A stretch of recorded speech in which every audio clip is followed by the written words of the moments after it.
Hi, and welcome back to I Was Thinking. I'm Nafis. I'm Robert's wife. And I'm Macy. Welcome to the show, guys. I think that's how you say his name, right? I can't even pronounce my husband's name. Well, welcome. How unfortunate. How unfortunate. How's everyone doing? Pretty good. Pretty good, yeah. Good. Well, as you heard my introduction, I said that because today we are talking about the new Pixar movie, Turning Red. Yay! We're not going to do, we already did that. We had to re-record, guys. Sorry. I'm not trying to talk about how miserable I am. So we're just going to go straight into it. Right. Yeah. We always talk forever anyway, so we'll skip our banter. Mm-hmm. That's true. Just know, guys, my opinion has to change. Life is terrible. Life's on fire now. I'm okay. Oh, wow. I'm okay. This too shall pass, Simone. This too shall pass. Okay, so back to Turning Red. I'm okay, I promise. This is how I cope. It's okay. Just embrace the inner panda. Embrace the beast. Mm-hmm. As the movie has taught us. Right. So like I said, we are talking about Turning Red. I am the one that suggested it because I remember on a random day I kept seeing about this movie and I was like, this movie looks cute. Let me watch it. And I did, and I have no regrets. This is my second time watching it, and I might watch it a third time. I really like this movie. So, yes. I mean, we'll get into our ratings later, but did you guys thought it was okay? Somewhat enjoyed it? I just want a little sneak peek before we get into it. I thought it was very cute. And as an Asian person, there were a lot of different points that I related to. So I thought it was really spot on for the most part. My usual scoring of it made me laugh out loud, which means I probably like it. If a movie can make me laugh, actually laugh, then it's good in my book. Not like that fake, cringe laugh, actually you're laughing because you think it's cute. Mm-hmm. At the very start of the movie, I was like, oh, this is going to be a lot. But then it grew on me throughout. So. Yes. So we'll get into that. So as I've been saying, I didn't say it now. I keep forgetting this was post. I'm sorry. It's not your fault, Macy. I have just It was my technicals that screwed us up this morning. It's not usually me. I usually get away. It's really not. It's usually... It usually is Nafis. It's usually me. I was trying to be nice. It's usually Nafis. Our 11 o'clock curse. Mm-hmm. But I've been very busy, so thank you, Macy, for helping me with this movie. Yeah. So she mostly did talking points about the movie itself, and then I just brought up, the synapse of the movie. I'll bring up the cast and crew, and then, a few controversies that came with this movie. I didn't do all of them because there's just too many of them, but I brought up 3. And then, yes, one of them is K-pop related. We're bringing K-pop into this movie, guys. So it's interesting. K-pop is just seeping into everything at this point. It's kind of... I'll talk about it when I get into it. Yeah. Yes, so let's get into the synapse, shall we? So, Turning Red is an animated Disney Pixar movie that was released just recently on March 11, 2022. And this movie was released exclusively on Disney's new streaming platform, Disney+. It was supposed to be released in movie theaters, but guys, COVID. COVID's out here. Still ruining everything. Yeah. The movie is based in Toronto, specifically in the year 2002. And yeah, it's set in Canada, if you didn't know where Toronto is. Toronto, Canada. And it's very obvious. They made it pretty important. I wasn't sure when it was, because I heard it was late 90s and early 2000s. But then when I watched the movie the second time, they actually said the year. So this is supposed to be set in 2002. So I was way too young to remember anything in 2002. Yeah. I was in 4th grade in 2002. A long time ago. We would have been in 1st grade, I think. 1st grade? Yeah. Okay. Because because 2001 we were in kindergarten. Because I remember, this is a weird fact, but when 9/11 happened, it was 2001. And I remember being in kindergarten. Because my dad was a pilot, so we were freaked out. Yeah. Oh, wow. Yeah. That would make sense. Okay, so some information I got from the movie or about the movie from this website I use called Disney Wiki, and I'll post all the like links I use for my resources in the description. But from them, it states that this is the third animated film from Pixar that was released exclusively on the streaming platform Disney Plus after Soul and Luca. I don't know which one of those two was released first exclusively on Disney Plus, but this is the third one after those two. And then the development of Turning Red actually began all the way back in 2018 and was pitched by the creator, who I will talk about a little bit later, back in October of 2017. So this movie has technically been in the making since 2017.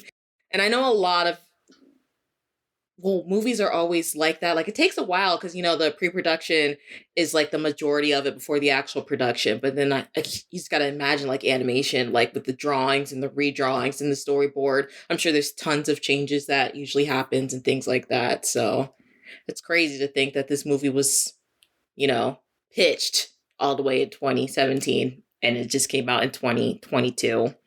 It's still so hard for me to say 2022. Like, I can't believe it. Yeah, you gotta consider pretty much a whole year of loss too, though, because like movies that are coming out now are the ones that were affected by COVID. That's like we true had too. Releases during that time, but those were already done. So like the ones that were in production now are going to be like a year behind because they're now experiencing the effects of it. Yeah, exactly. So, also, according to that website, this film is actually the first Pixar film to be solely directed by a woman. And I had to look it up too, because it also brought up Brave. But the movie Brave wasn't like solely directed by a woman. It was like there was like 3 directors for that movie. So like 2 were men and 1 was women. But this one was like solely, there's 1 director and she was a woman. So this is their first like woman directed film since that company's been around. This is the first. That's pretty awesome. It is awesome, but like at the same time, you know how I mentioned like a while ago how I hate how there's still first for stuffs? Like, it's 2022, guys, come on. And this is the first woman directed film. We won't get into that. It's awesome, but at the same time, it's like we still got a long way to go. Yeah. This is also the first film to take place, like the setting to be in Canada.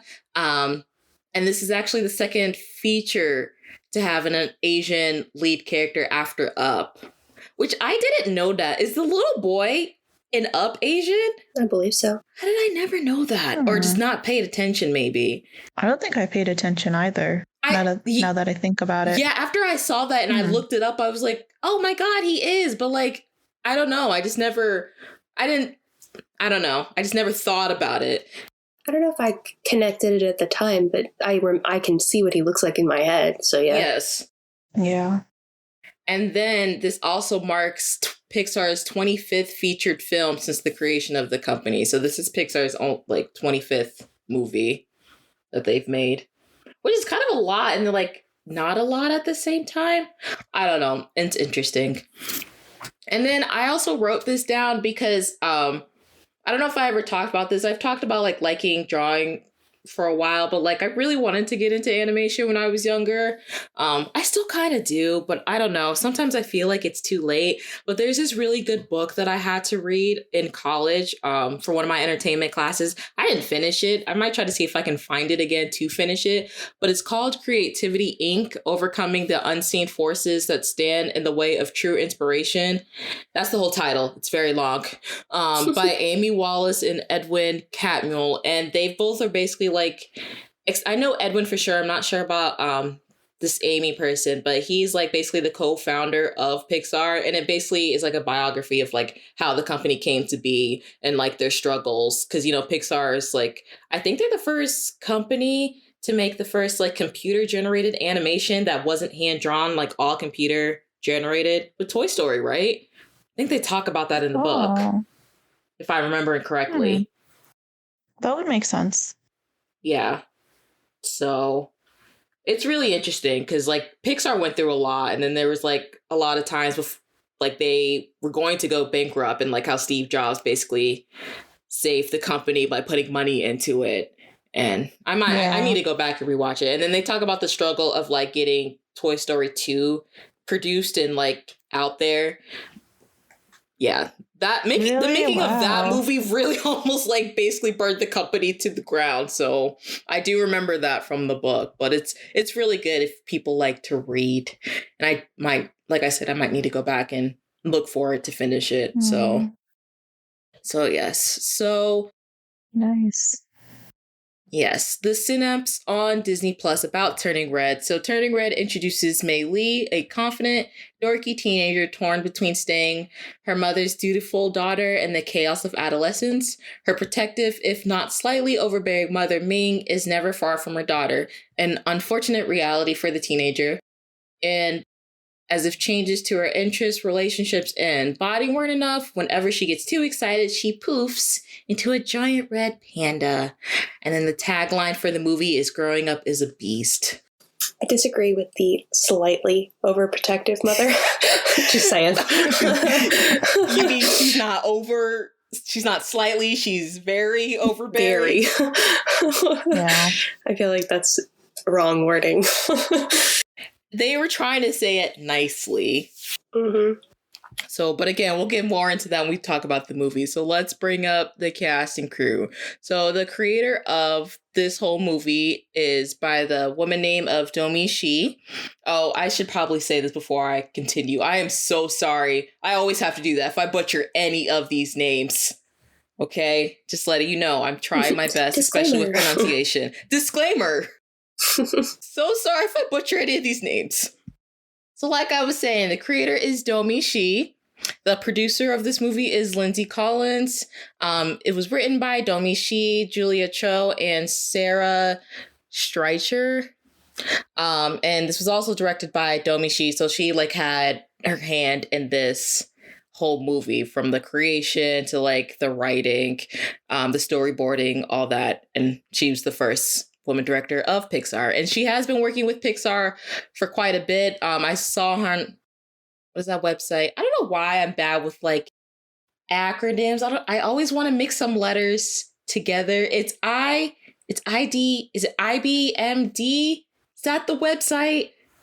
Or is it IDMB, I think? Or is it IBMD? Y'all know what I'm talking about. The website you go to look up about all the movies. Her like little biography thing. She helped create the storyboard for Incredibles 2, Toy Story 4, Inside Out, The Good Dinosaur. And she actually also won an Oscar for the Pixar short Bao. And I remember seeing this little short. It came on before The Incredibles 2, because I saw The Incredibles 2 in the theaters. It was about the one with the mother, and she makes a dumpling, and the dumpling comes to life, and the dumpling's supposed to represent her son. Yes, it was very cute. I might need to go back and rewatch it. I know it's on Disney Plus. So, but she won. Also for the acronym, it's IMDb. IMDb? See, I wasn't even close. Yeah. Me neither. Like last week when I was editing for our rant episode of the feast, I realized I said LBGT and not LGBT. I was like, seriously, Simone? It's okay. I'm sure they understood. I hope so. It's only with acronyms I do that. I don't know why. I always get the letters confused. No. Anyway, but yes. So we'll get into the cast himself. So Mei Lee, which is our main character, is voiced by Rosalie Chang. Ming, which is her mother, is played by Sandra Oh. May's father is played by Oren Lee. Miriam, which is one of her friends, is played by Ava Morris.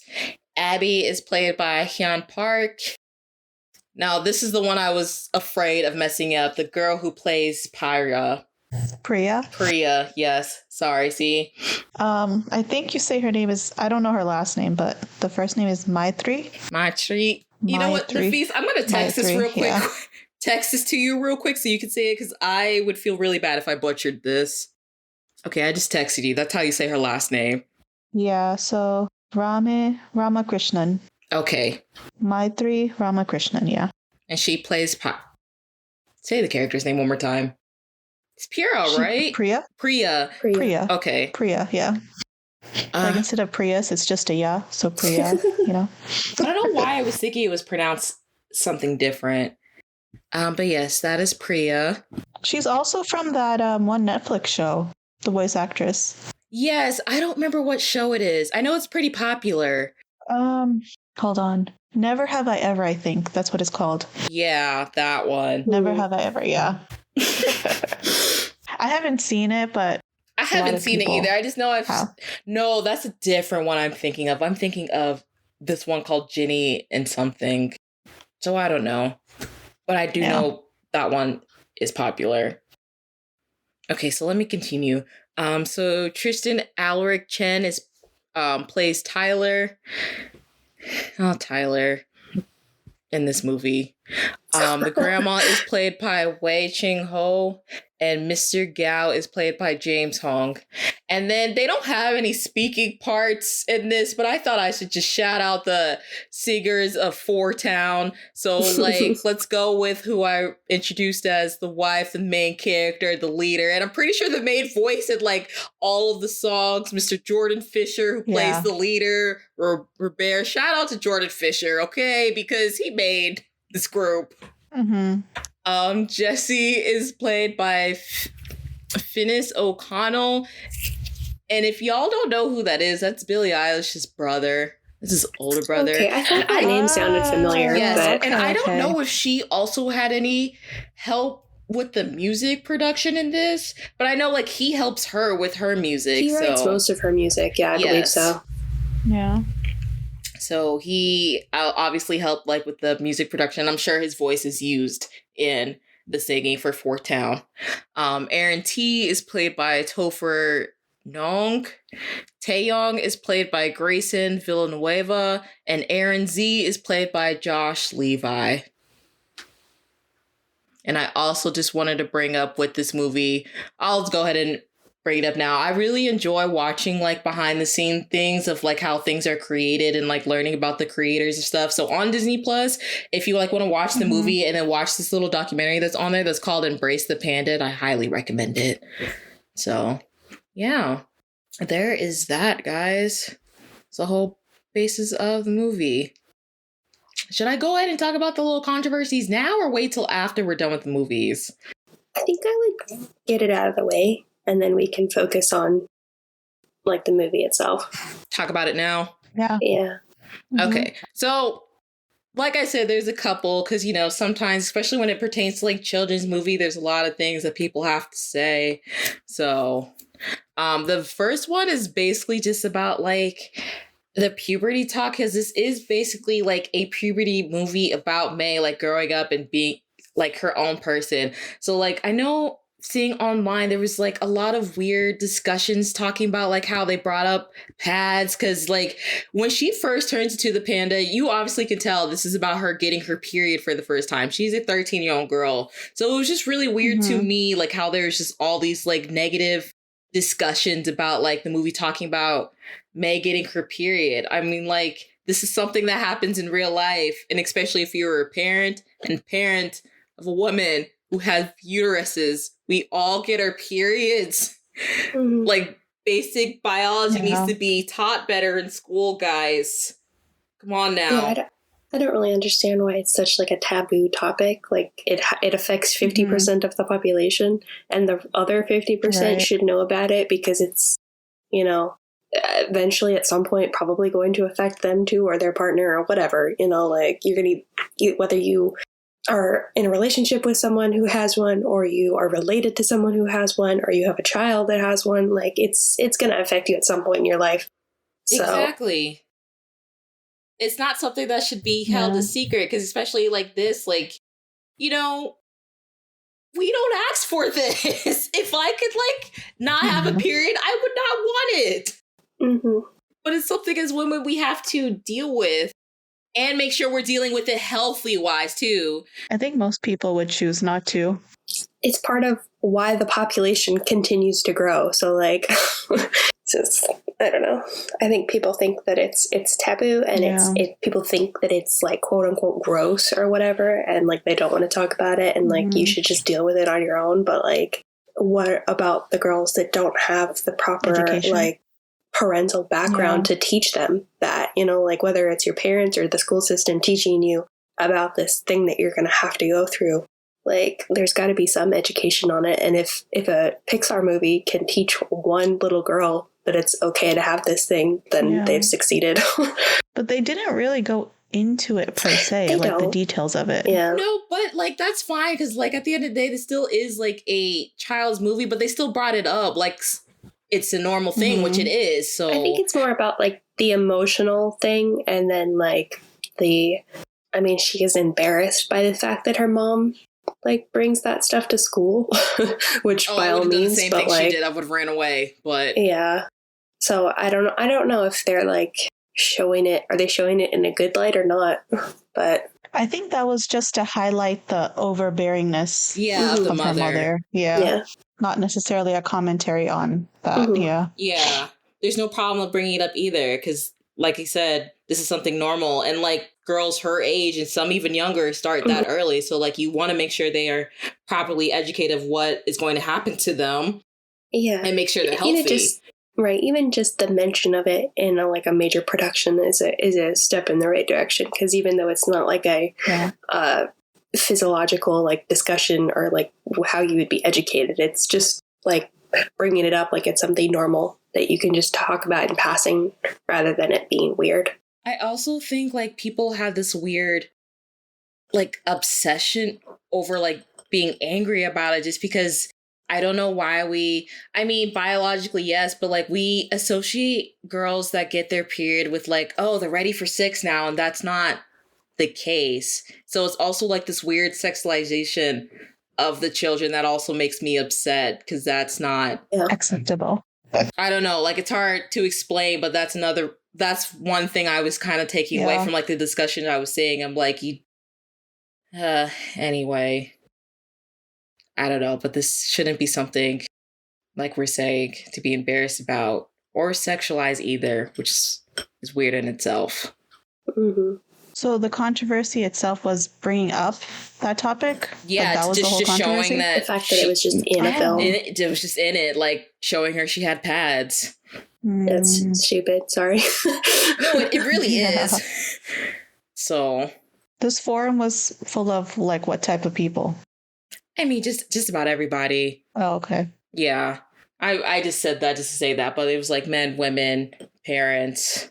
I was gonna say, if you were looking at like an Asian forum, then it would make sense why they think it's taboo because it's still taboo in that area. So for them to see that like on a big screen, it's like, oh my gosh, whoa, what's going on here? Mm-hmm. So it makes sense why they had that kind of like reaction. I don't know about that. I know it's mostly like, I feel like white people for me and like the conservative ones that I was seeing. So. That's interesting. Considering all the other type of content you see exactly on TV, this is really and PG movies. Have y'all seen Shrek? I love Shrek. Shrek is one of my favorite movies, but there's so many like sexual like jokes in that movie, and I'm like, this is a kids movie. It's not Pixar and it's not Disney, but still, right. And there's so many others I could name. Right. I think, but that's been like forever. Like a lot of adult jokes are hidden in children's movies so that the parents that are forced to watch them can laugh at things. I guess. But I also don't always see, like, yes, sometimes they're made for kids, but like, I feel like adults can enjoy them too. Bring their youth back. And I mean like PG ones, not like... Yeah, no, by all means. I'm just saying, I think that was the original intent, is all. Yeah.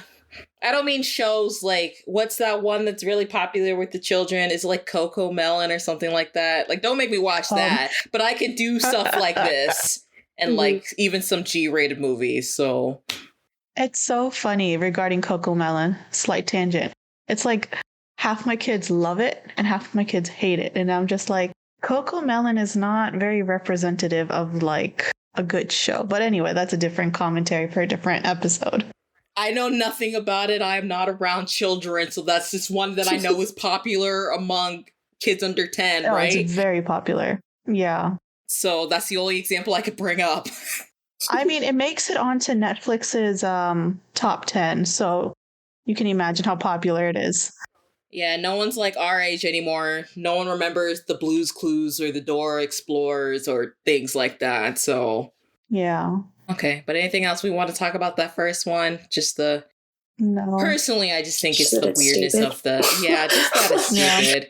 Okay. The next one that really stood out to me that I just want to bring out was like, I guess May's and her friend's obsession with Four Town, and like I guess also just really getting into K-pop. Like I can sympathize a little bit better because especially when I was younger, like I've said this before, I wasn't really into like boy bands growing up. Mhm. It was definitely like a later reaction, but like still there's still just like a stigmatism of like fangirls and fangirling in general when it comes to just like Mhm. things women really enjoy, but no one ever says the same thing about men in sports. Right. Or just sports fans in general. Yeah. When do you ever see a fangirl go destroy a town because their team lost a game? Right. But we won't get into that. Yeah, I But think sports anyway. fans are way more hardcore.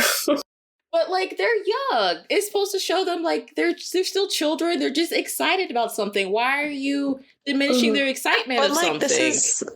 this is not the first time where they show that type of obsession though with like a group. In the movie, or are you just talking about in media? I'm just talking about in general. Like in other movies, you see like people around that age like be obsessed with some sort of group.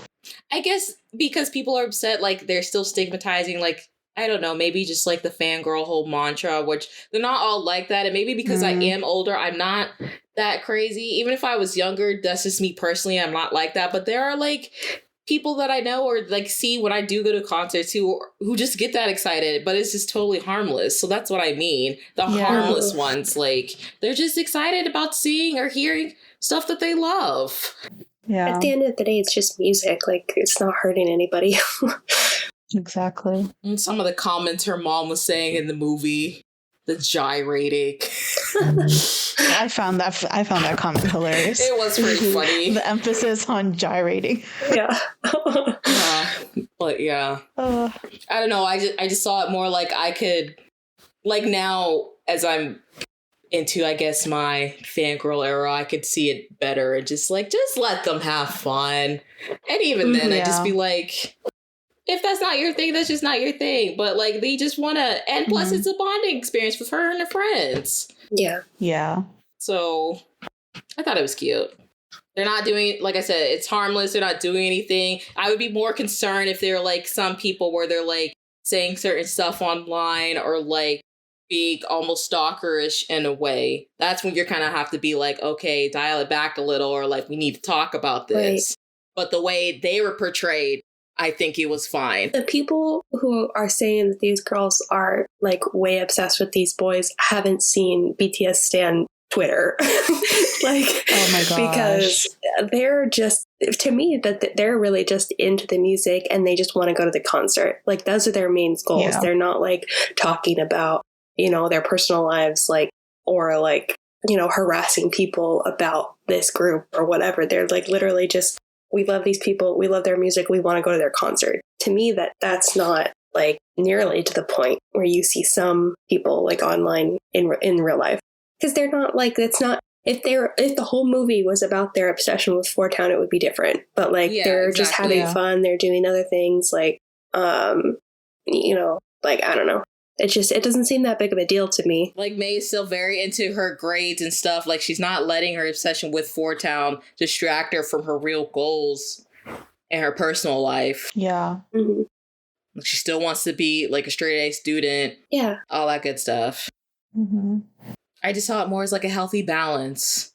Mm-hmm. Personally. Yeah. Me too.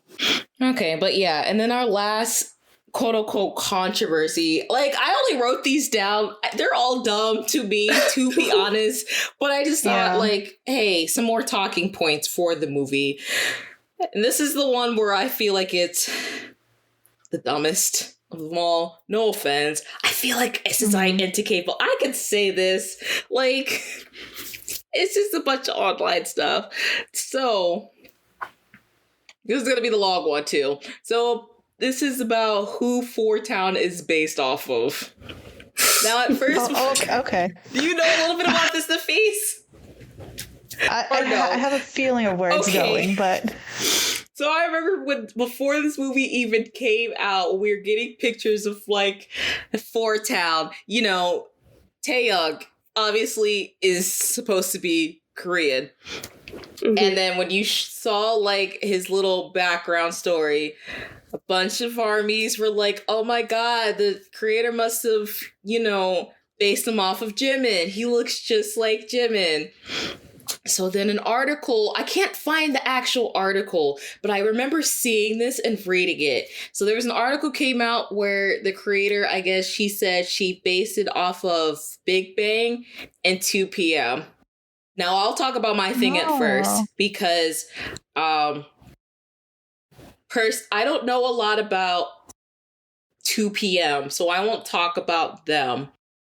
But I don't know a lot about Big Bang either, but every time I would listen to Big Bang songs or see them, I don't really see it because I feel like Four Town's kind of like that cutesy, like, kind of pretty boy band where they're like, they'll take you home to your parents and your parents will accept them, where every time I think of Big Bang, I'm like, all the girls want them, but you wouldn't really want to take them home to your parents. So in that sense, I didn't see it as far as like the way Big Bang was like promoted as a group. They were promoted more as like the hard, the edgy, the bad boys type. I know more about 2 p.m. and I would say if anything, Four Town leans way more towards 2 p.m. than it does Big Bang. Okay, so I could see that. But, like, even then, I wasn't... Like, when I first saw the pictures, I wasn't even thinking K-pop. Because, like, you know, K-pop is based off of American boy bands from here. Like, K-pop's very young. It only started in the 90s. And I think... Someone correct me if I'm wrong. I think really where you can trace back, like, K-pop, like, the groups we know now, like, what it was derived from, like, maybe 1992. Maybe like actual 90s, but I think 92. But like when I saw them, I was thinking of like, you know, NSYNC, Backstreet Boys, Boys to Men, B2K. I was gonna say the same thing. They gave me more of like a Backstreet Boys vibe. When I initially saw it, because I didn't know anything about this movie until you said it. I had no idea what they looked like. I had no concept of what anything was happening. When they first appeared on screen, I thought One Direction. Yeah, like, you could say One Direction. I was thinking like even like like I said, I wasn't into boy groups, but like in middle school, I was kind of like into this group called Mindless Behavior. I thought of them. So, and even you can throw it back to like the Jackson 5. So I was thinking more of those along those lines. And now articles now kind of say it was based off of 90s boy bands in America and K-pop. And then they do mention like BTS also. So I don't really know which one was correct. I just remember that being a thing because you know how. Yeah. They just, for me, at least, they gave off like wanna be your boyfriend vibes. Yes. Where I don't get that from K-pop. At least not the groups I listen to. Like the kind of more basic, cheesy lyrics of just like, I'll be this person to you, you know, kind of thing. Like, I don't know. I get that from some K-pop groups that I listen to. I mean, every once in a while a song will be like that, but for the most part, I don't get that vibe. I think they were more like that in second gen than they are now, but... Yes. If anything, second gen K-pop more so than anything. Yes, and I think the director is pretty young. I think she's in her early 30s, so like I understand that too. But like I was thinking, like when I first even read that, I'm like, I'm not even thinking K-pop. I'm honestly not even thinking BTS. I'm thinking like American boy groups of the ones I just mentioned. And I guess we'll throw One Direction in there, even though they're not American, but still, they're, you know. Yeah, they give off the boyfriend vibes though, for sure. Or like even Jonas Brothers. I thought of the Jonas Brothers a little bit. It works. No, for me, it was definitely like 90s boy bands. Yeah, exactly. Especially the way the tune is too of like the songs. Yes. It's definitely very 90s. Yeah. The song and the vibe of everything, I definitely would stray away from modern day K-pop. However, I do admit that the Asian character does look a little bit like Jimin. Like if you're gonna make, I will say it too. I don't care. Like I'm sorry, it's just like just the smoldering look and the blonde hair and just I can see how armies would be like, oh my gosh, he's like modeled after him. I don't necessarily agree with the fact that he's modeled off of him, but there are comparisons that you can make there. Yeah, for sure. So I'm not going to deny that. Oh, I won't either. Because when I first saw that too, I'm like, oh my god, that would look like what Jimin would look like when he's animated. So, yeah. Although he hasn't been blonde in a while though, but I like the black hair on him. I feel like the blonde is like kind of like an iconic moment. Look like when him. you think of Jimin and you might not necessarily be into it, like that would be the image that you would think of. So, yes. But I just wanted to bring that up. So it was just really the clash of that.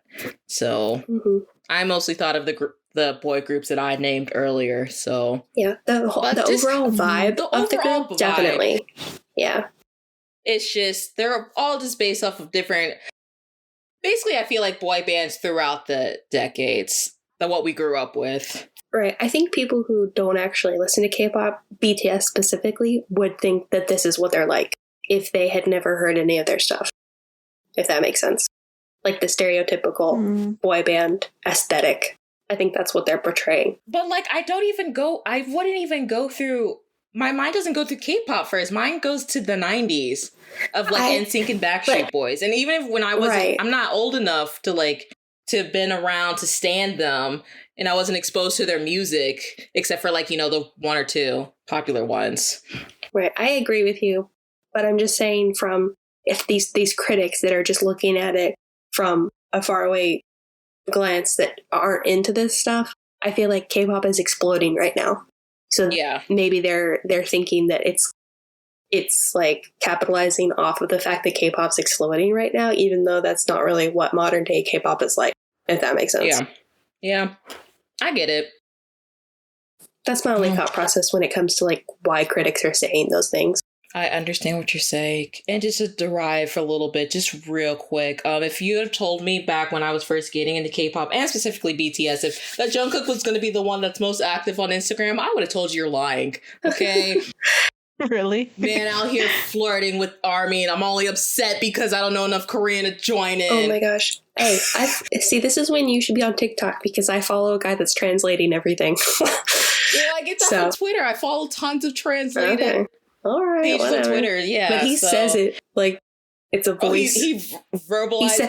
He verbalizes the Korean, and then he says what he's saying in English. See, I need to read it. I don't know if my heart can take that. Yeah, hearing it. So, and the people that keep telling them to speak English, please stop, please and thank you. That's it. We won't get into that, but something recently happened. It's just annoying. It's just so annoying because like you never hear this with like English speaking celebrities. I don't, at least, as much as non-English speaking celebrities. But the problem, Simone, is that everybody in America thinks that it's the superior language and that you should speak it. That's the problem. I know that. And it's because other countries don't think that way because that's the wrong way of thinking. So, like, yeah, so there's your problem right there. Is there are people in America that think that English is the superior language. So, and they're too lazy to learn other languages. I'm just... Trust me, if this was not my first language, if I didn't have to speak this language, I would not. It's very difficult. For no reason. Mm-hmm. So I think that's why that you don't see it in other countries, because they don't have that superiority complex going on. So. Yeah. Already complex of white supremacy, but we won't get into that. Let's get back into the movie, guys. What is happening? So that's pretty much it. Let's get into the actual movie. I have something else too, but I'll save this for the end because I feel like this is more appropriate till the end. But let's actually talk about the movie. I'm done. Okay.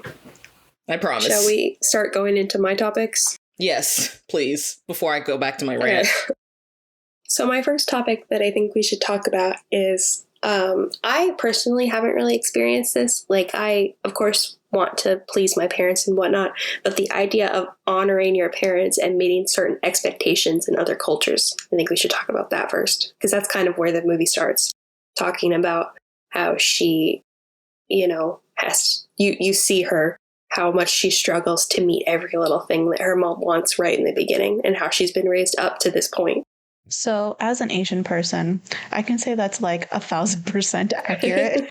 Like, that little bit at the beginning where she's like, They feed you, they clothe you, and then in return, you have to do like every little thing they tell you to do. That is, for the most part, pretty accurate. Some people are just more overbearing about it. Some people are less. But like the idea is still there. It's like, okay, we're doing this for you, so in exchange, you got to do this, this, and that. And like the whole concept of like maintaining really good grades and doing well, performing well, that's a big aspect of Asian culture. Not just in like China or Japan, but like in other Asian countries too. Yeah, I can't speak like from an Asian culture perspective or even like an immigrant perspective, but I can speak from just like being a Black person where it's kind of the same thing. And especially like when you have parents who like didn't grow up financially wealthy enough and just, you know, the history of like Black people in this country. So like it is kind of the same mentality where like you try to make sure your kids grow up to be better than what you were, try to make sure you beat the odds and you're not like in a poor or worse situation as they were. And then like me, I remember, was it either the 1 year anniversary or like the We're Back, me, Nafis and Brianna kind of brought this up, how like we have this thing, especially our parents were like, they don't try to, but like they try to make sure we go above and beyond just to make sure we're okay in this unfamiliar, you know, territory where like we didn't ask to be here, but we kind of are. So we're just making sure we're settling, you know. So I understand that pressure of making sure I had good grades, trying to find a good stable job that like pays more. I mean, obviously that's not where I'm at right now, but just that pressure as a kid. Like I was very hard on myself, and like I feel like I didn't let myself have as much fun and do the things that I want to do as I'm doing now. So like I related to May on that level a lot when I was watching this, because I was very serious as a child. I didn't become like on serious and relaxed, honestly, until I became like 18. I was going to say the same 19. thing. That's why I got into anime so late, because like I started doing stuff for myself and not trying to feel so pressured and worried about my future. Right. See, now I mean, for me though, go ahead. You good. Go first. No, I was just going to say, like, for me, I wasn't like serious, but like I took, well, okay, I guess you could count this seriously, but I took everything I did seriously, but it wasn't to the point where I was like stressing about the future, because I already felt like I was very confident as a child because of my grades and everything. So I wasn't stressing per se. But yeah, like as far as like doing things for myself, that was like never a priority. It was just like, okay, get your grades in, get everything you need to be successful in first, and then worry about all that. Yes, and then like it was like, get that job, get the money, make sure you're secure, and then you can pay your parents back. So yeah, but like the older that I've been getting, like the less serious I've become. Like 17 or 18-year-old me was more of an adult than I am now. Oh, for sure. So it's like, for me, even I feel like 15, 16-year-old me was more like of an adult than I am now. So if she saw me now, she'd be like, who are you? Yeah. And I was just going to say that I didn't experience, I have no point of reference for like cultural or racial like challenges. Like I didn't have to go through that because I am white. So I don't have that background in like, oh, you have to beat the rest of the people. However, I did experience a lot of like judgment, like just if you don't do certain things a certain way, you won't meet the expectations of the people behind you. And then like on top of that, I was always really scared as a kid because I grew up watching a single parent, and I was like, I don't want to be in this situation. I need to make sure that I am doing well and I'm going to have a good job so that I can support myself, because I was expected to be by myself and not have anybody help me. So that was where my like drive came from, is that I don't want to, like, I have to be able to support myself. That was like always the like goal. It's like I can't rely on anybody but myself to get myself through life. So like that was my mentality as a kid, even though there weren't like super strict guidelines put on me. I was like, well, I have to figure it out on my own, because like who's going to help me? And that's not true, because I have a support system now and I've come to realize that. But like as a kid, that's what I thought. So, and then like I think like something all three of us can relate to is like we are women, so like this is a very male dominant society, so we have to push ourselves. And then like for me and Nafis, like I'm Black and she's Asian, so we have to even go beyond that because like we are women and we're people of color, so we have to go even further beyond to like prove that we're worth living here, which is really sad to say, but like that's what we feel like sometimes. Yeah. But no, like actually, Macy, your point brought up something because I remember like growing up, my dad would always be like, he did this specifically for the girls, which is not typical, but like he was always like pro independent. He always told me like, you need to be independent. You need to have your own thing going because you never know how things are going to turn out. So you have to be able to rely on yourself versus like, you know, the people around you. So that just reminded me of that. And my mom too, like she's a stay-at-home mother and she's always telling me like you need to have your own thing going because even if you do decide to do this later, you will always have something to go back to. So yeah, just reminded me of that.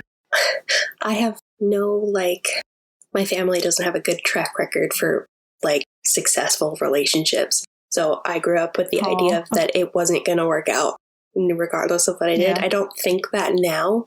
I've taught myself out of that, but I definitely had that misconception when I was younger, like at this age, like, oh, I'm never going to get married because it's going to fail. So like that was something that I had to overcome. But it's crazy, isn't it? Like the older you get, there's so many things you have to like unlearn in order to move forward. Yeah. And then like that's kind of my struggle too. Like I'm kind of the opposite with both of you guys. It was kind of weird because like I had helicopter parents and then I didn't. So like I was always told like I need to start doing stuff for myself. But then like if I asked for something or if I try to do something, they would do it for me. So like my struggle with growing up is just making sure I know how to take care of myself because like I would always say like I am pretty dependent, but then there's some like I feel like basic stuff where like that's always been done for me. So like I'm being told to be independent, but like in the background, it's being done for me.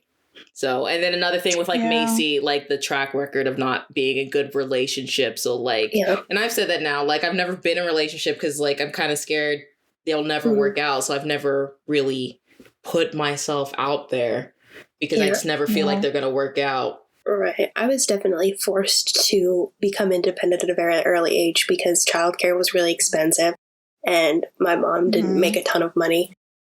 We lived in a lot of one-bedroom apartments where she would sleep on like a futon in the living room and put me in the bedroom and like, you know, paycheck to paycheck being able to eat. So like we couldn't afford childcare. So like from the age of like 11 or 12, I was home alone, cooking for myself, getting myself to school, riding my bike to school, like things like that.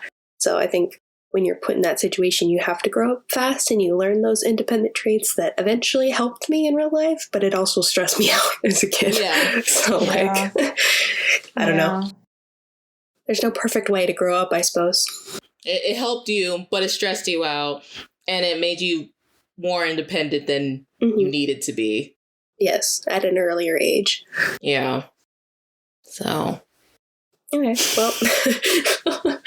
Deep, guys. We're getting deep today. Yeah, I mean, it just proves to show that I think all three of us are from very different backgrounds, but at the end of the day, we've all struggled with, like, the same kind of thoughts growing up and whatnot. Yeah. So, but it's interesting to hear each perspective because each person struggles with different things. Yeah. Yeah. So, speaking of struggles, my next bullet point transition is the struggles of expression and finding yourself during this time of growing up. Oh, fun.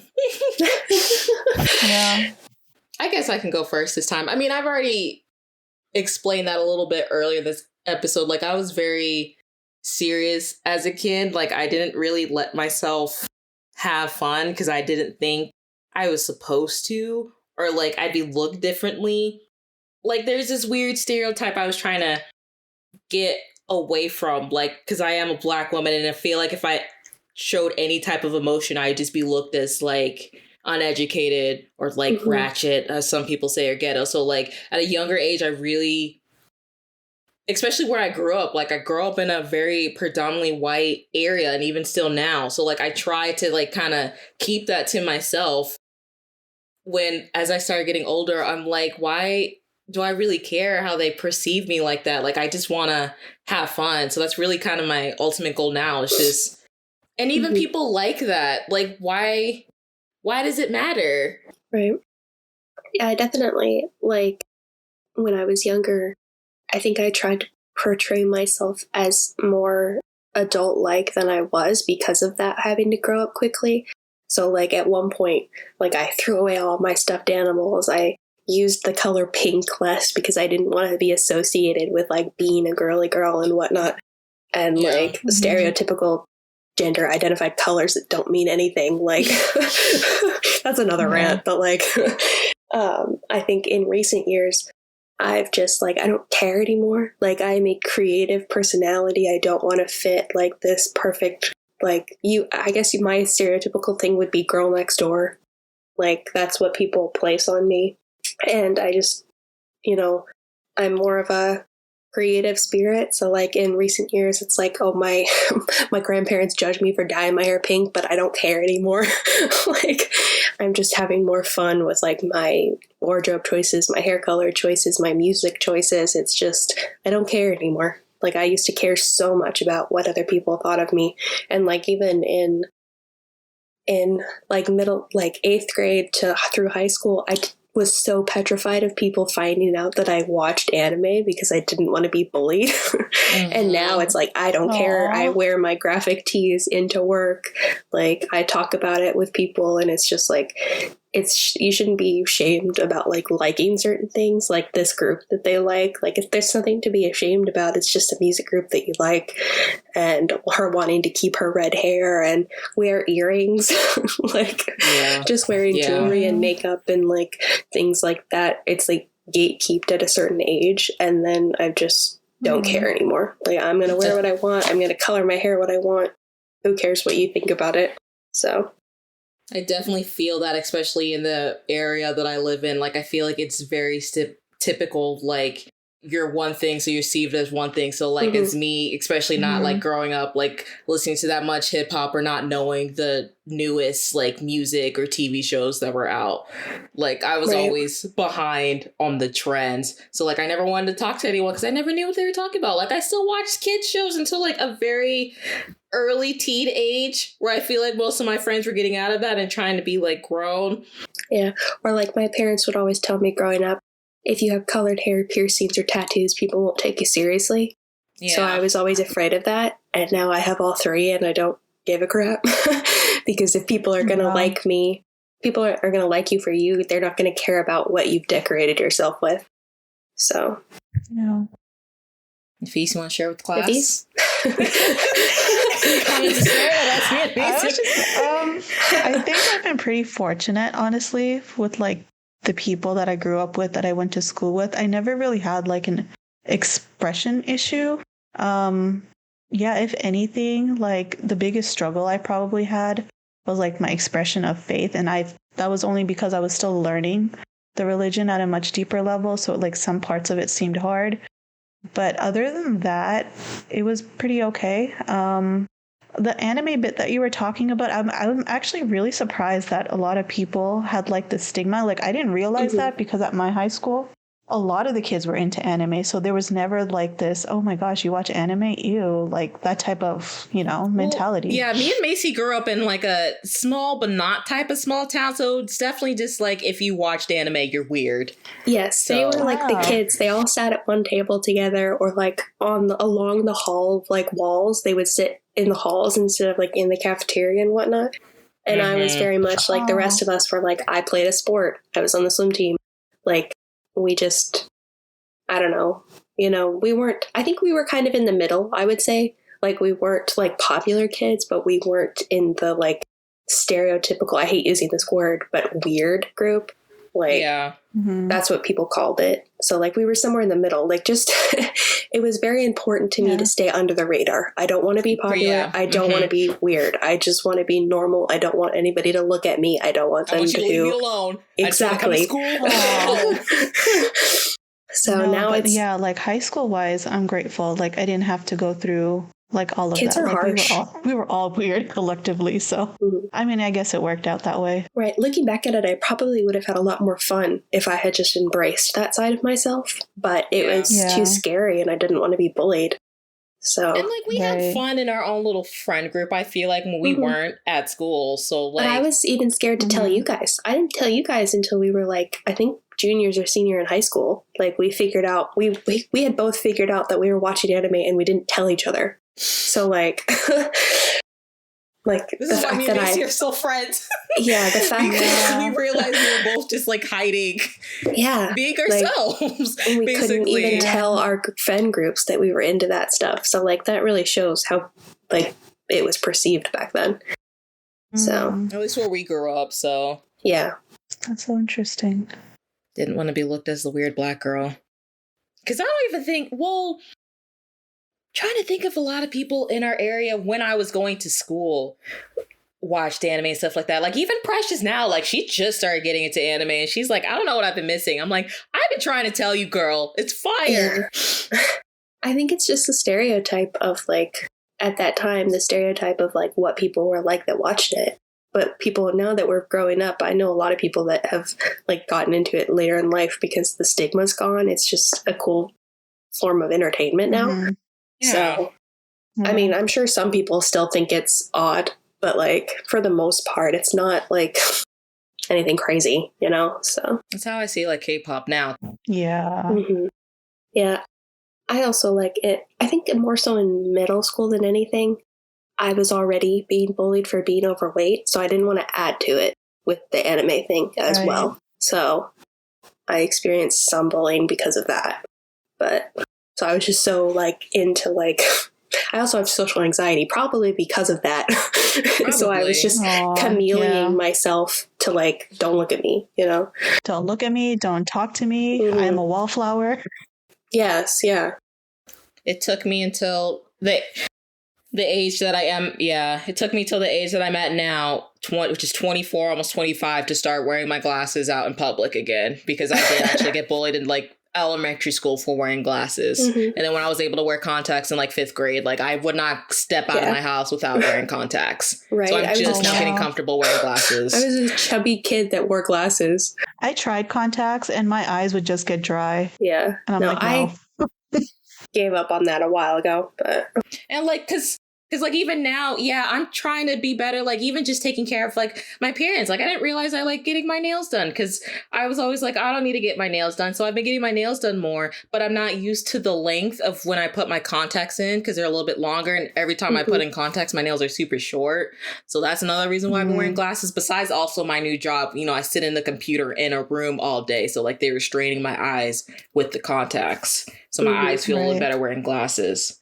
But it's just like things like that like made the change. And I'm like, I just realized we all wear glasses. yeah, we do.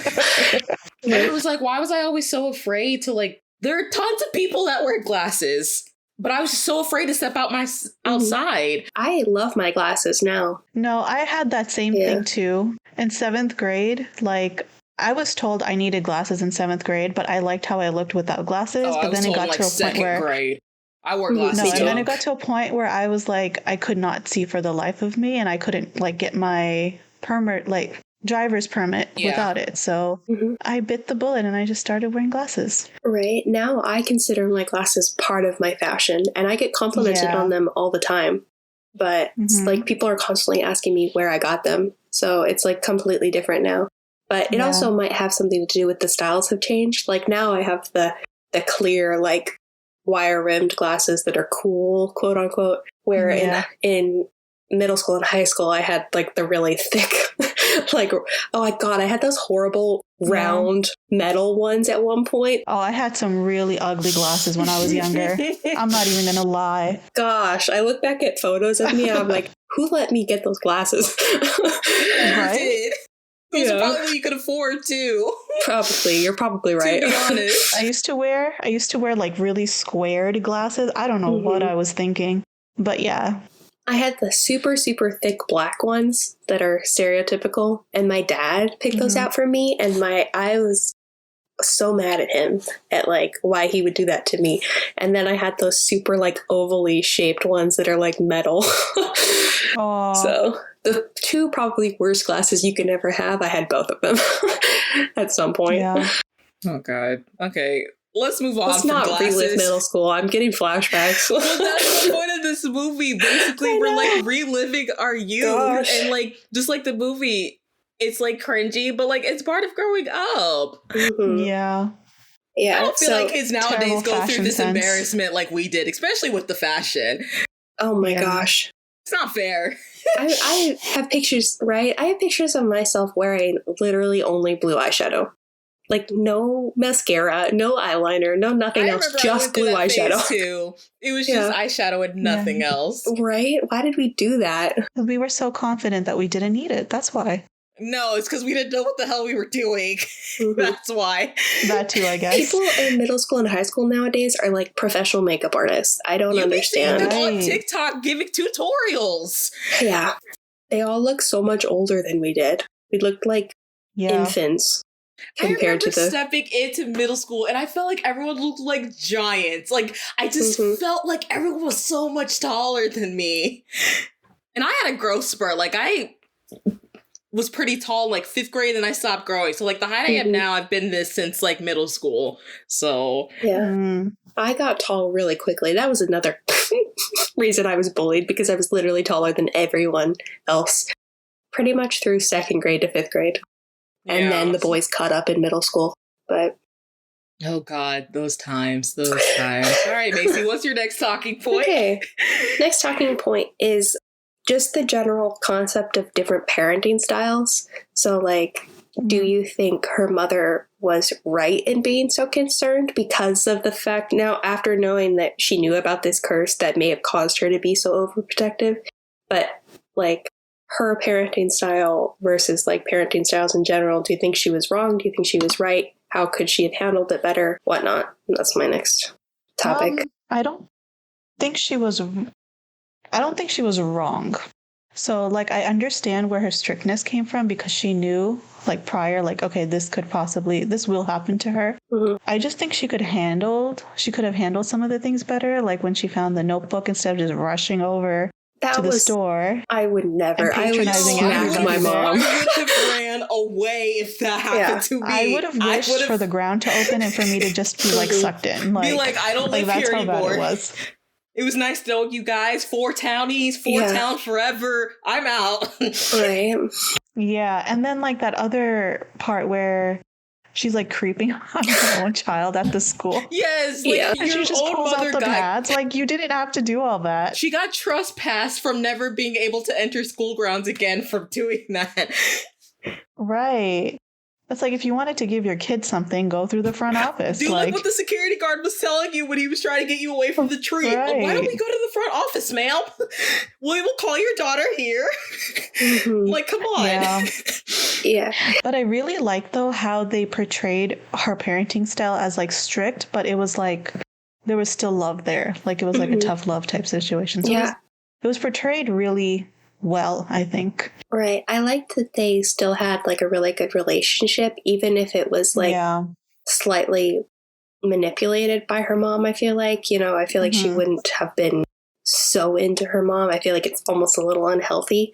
However, as much as I can understand where she's coming from with the curse, I think that her parenting style, I feel like she's going to repeat history with her own mother if she continued down that path, if that makes sense. Like you would have thought that she would have learned a little bit about putting all of these expectations on her own kid with how she felt about having those expectations placed on her. So it's like, did we not learn from how we were raised, because like I know I've taken a lot from what I have been raised like, and it's okay, I really want to do these things because they really helped me, and I don't want to do these things because they really contributed to the issues that I have now. So like I feel like she's not being very like retrospective about how much harm this caused her as a kid. So I But I can sympathize also in a way because, like you're saying, the generational thing, like, this is what she grew up with. So, like, maybe she didn't know she was doing the same thing. She thought she was doing better than her own mother. And, like, we don't really get a background on, like, Ming that much. So we don't know what she probably had to do in order to try to change it, but, like, not really change it. So, like, I kind of sympathize in a way with that. You don't know her situation as well. I don't think she was as overbearing as her mother, because as you can see, she was scared of her mother, where I don't think if she kept doing that with May would have been as scared of her. She probably would have been like how she is now, didn't really want to tell her anything, like trust her as far as like deep secrets, but they would still be kind of close and not close. But I don't think May would have been at the level of being scared of her mother as Ming was scared of her own mother. So yeah, I agree. Yeah, I can certainly understand being like terrified once she knew that the transformation had happened and wanting to follow her around. But I also feel like she caused her transformation by embarrassing her so much in that store. Like her first strongest emotion was embarrassment. So she's the reason that it came out as early as it did. So yeah. Nah, I would have wanted to disappear if that ever happened to me. Talking about you lost what did she say? You lost a customer of the Daily Mart or whatever it was called. I'm like, I've heard that way too many times working in retail. Like, lady, I don't care. But it was just like, she was so quick to blame others for May changing and not looking at May becoming her own person.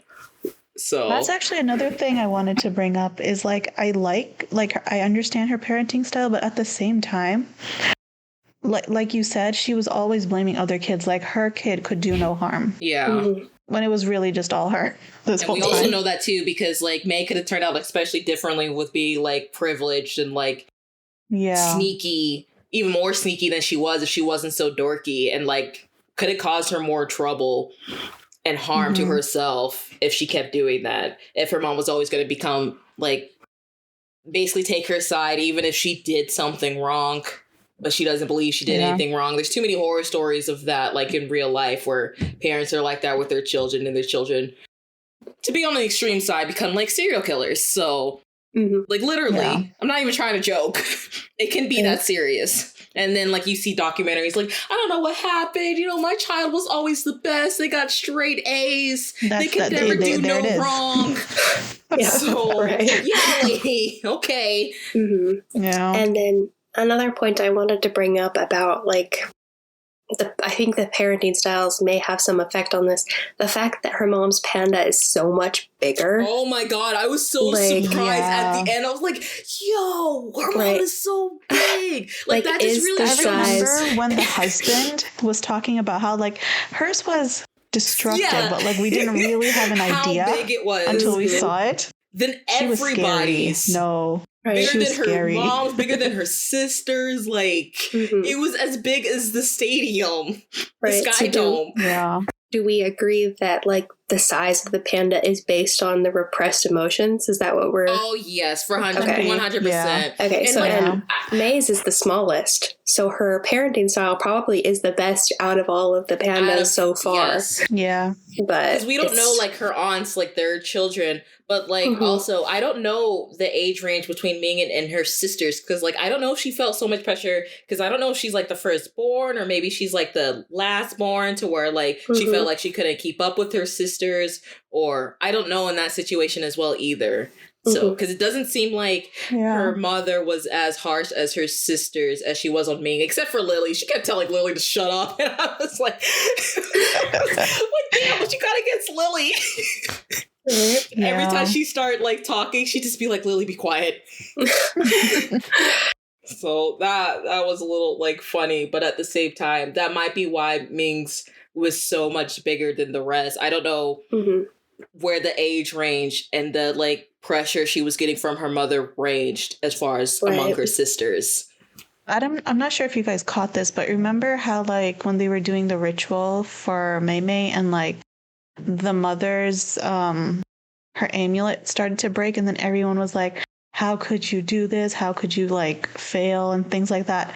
And so that embarrassment caused her to bring her panda out. So it was just like this ongoing like cycle. And that's one of the things that was brought up, like with the thing, like I can't relate to it like from an Asian or just even like an immigrant, like if I came from somewhere else to America, thing about the generational thing. And I know the creator talked about that a little bit in that documentary that I watched after the movie, the Embracing the Red. So I can't relate to that on that level, but I know that has to deal with it too. So just basically like breaking generational, I won't say curses, but just like what your family went through. And then like with theirs is like finding that balance of like, since they are Asian, that Eastern culture and Western culture, and learning how to live with the two. Because that's kind of like what I feel like May's panda represents, kind of not just her going through puberty, but also learning how to balance her cultures. Yeah, for sure. Okay, well then, speaking of balance, my traditions today. We're really bad at them, but what? It's fine. Nothing. Keep going. Did you just say I'm bad at them? I thought I said we are. We're all bad at them. Oh gosh. Okay. Well, you're doing better, Macy. Just keep going. Don't listen to me.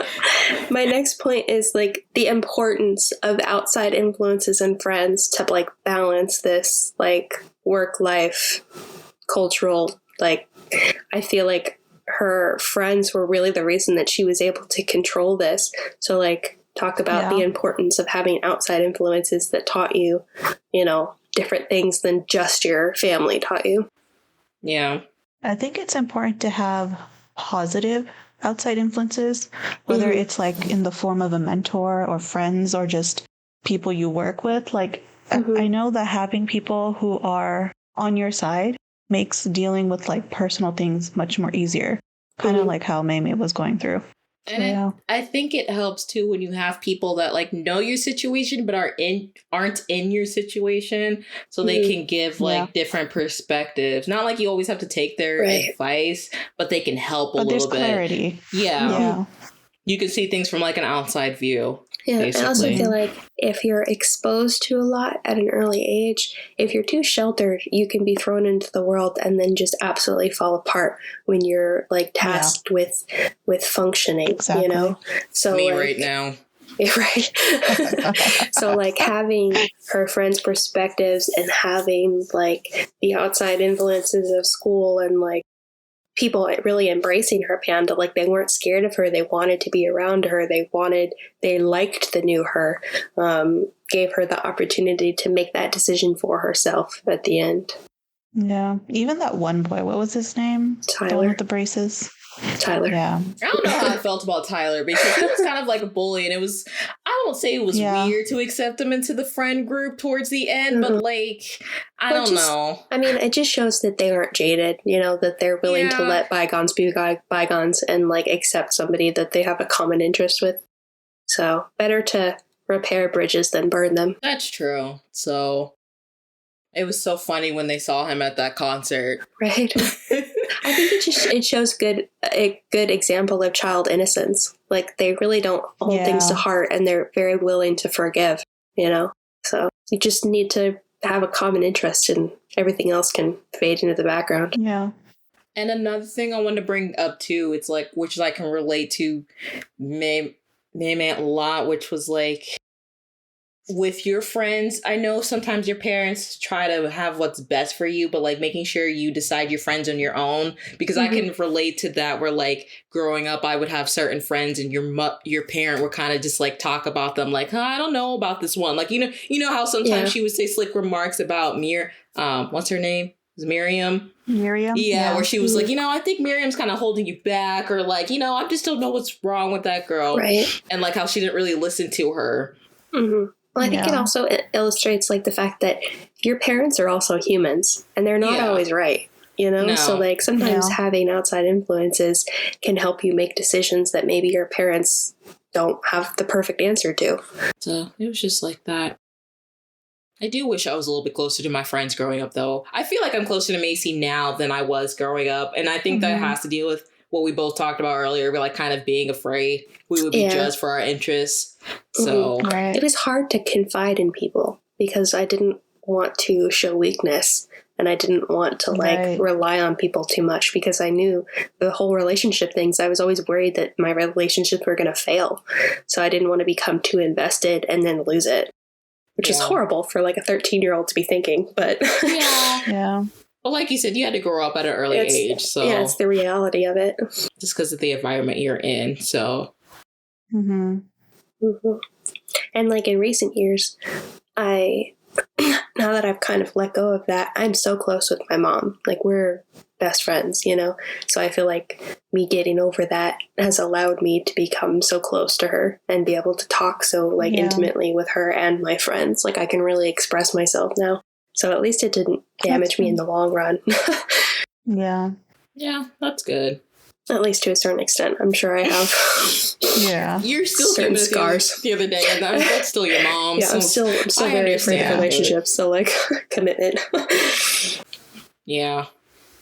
I mean, because there's some stuff I was watching in the movie I could relate to. Like, I'm not afraid to say this. Like, I don't have a relationship with my mom. I haven't spoken to her since I was 17. So, like, certain things like that, I was kind of just like, oh, you know, I wonder what that's like. So, that's another thing of, like, my own struggle. So, it's like, it is me and my dad. And you don't hear a lot of stories about, like, single fathers. Our situation's weird because, like, he was a single father and then he wasn't. Like, I was kind of a little bit older at the age that like most people in our society would stop considering him a single father.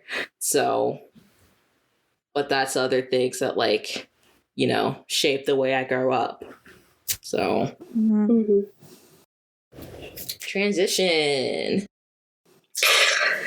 Okay, so my next point is like the decision to embrace the panda versus suppression. So she's really the only person in her family that decided to embrace it fully.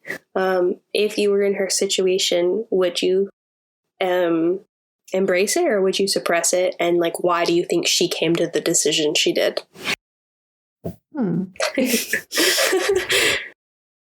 I think, honestly, I probably would suppress it just because of, like, my personality.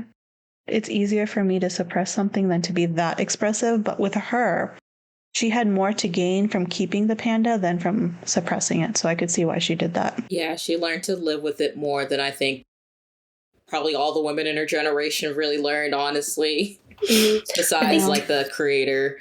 Right. I think I would tend to agree with you, Nafis, on the whole suppression thing, only because in a realistic standpoint, I don't really love to, like, show my emotions, like, on that kind of level. I think I tend to keep things to myself, even though I'm becoming way more expressive with, like, my outward appearance or what I can say to people. I still, like, my emotions, I still kind of keep to myself. So, unless I just can't, you know, like, I kind of hate the fact that I've cried twice now at work. One, when Lucy died, and two, when my uncle died. So and that's not something that I've never done before. I've never cried in front of a coworker. So, and I think it's proving just that how comfortable I do feel with my coworkers, which is a great thing. And two, that I'm becoming more comfortable with letting my emotions out. But I'm still not quite all there that I think that I would let my emotions become into a physical beast that would just pop out. You know what I mean? Yeah. Like, you don't want to turn into a big, fluffy, 8-foot giant red panda? I mean, I would be cool with that, but I don't think that's super realistic in our society. Not that it's supposed to be realistic, but... I know. But if it was... Yeah, if it was, I don't know how much that would be accepted. And that, you know, people suck. They would probably, if it was accepted, be like, oh, taboo, she let her panda out. Like, she's too emotional. You know, like, our society would turn it into that. I guess you could kind of compare it to people who are just the no filter type of people. Yeah. You can kind of compare it to that. Yeah. But on one extent, though, because even now, like, as I get older, like, I realize a lot of those no filter people were just, like, rude. And try to use it as a cover up as being no filter when that's not really the case. There's a difference between no filter of like accepting yourself, like expressing yourself of like who you actually are. And then there's just like the no filter of like just being a spiteful person. Yeah. So if it's the no filter of like May's side, then yeah, I want to be like that. If it's not, then no. Yeah, I think it's just, it's down to like the being afraid to be vulnerable kind of thing and laying everything out on the table. Like, I'm still kind of the type of person that wants to keep some of my cards hidden.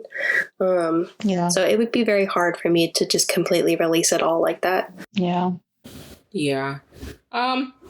I didn't answer, so I would probably agree. I was trying to think. I think I would agree with you guys as far as suppressing it, but like I kind of want to start embracing my panda more with the people I trust, because I am kind of the same thing. Like, I don't really show my emotions, and like even just like speaking my opinion, I still struggle with that. And I noticed that too, like even with this podcast, like there's some things I want to say and I don't, and like it's just because I wasn't really taught to do that. I don't know how to do it properly. So like as far as people I don't know, like yes, I want to be like more myself, but like still kind of calm it down, just because that's the way I am. I still am kind of shy, like anxious around people I don't know.